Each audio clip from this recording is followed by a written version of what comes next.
magpa-park tayo, no? So, kunin natin step by step. Una dyan, ay tatapat mo side mirror doon sa ilaw nitong sasakyan na puti, no? Kasi dito papasok sa pagitan nitong dalawang ito. Okay, step 1 muna. Okay?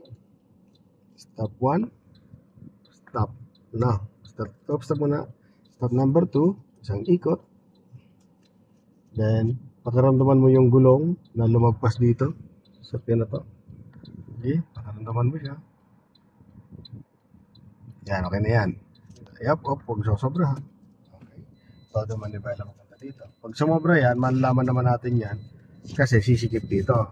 Okay, tingnan natin. Pag hindi, yan, nasikip nga, ano, kasi nakasobra tayo. Yan, ganda mo, sumisikip. Ayan, o. Yan, o. Ano, kung mapapansin mo siya, pasikip. Ano gagawin?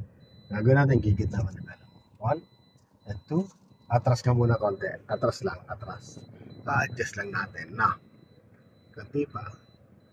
Stop. Yan, saka mo ito doon ulit dito. Yan, todo ulit dito.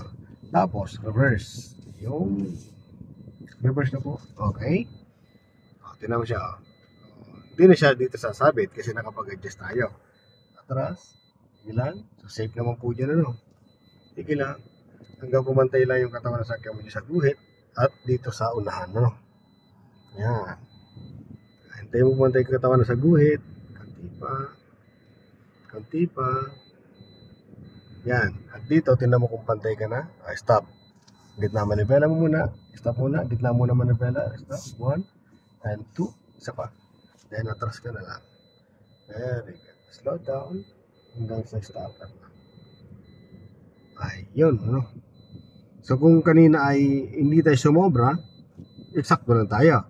So, ngayon, kaya tayo sumikip dito kasi sobra yung abanti natin doon. Napasobra tayo, ano. Kaya nag-adjust tayo, ginit natin manibela.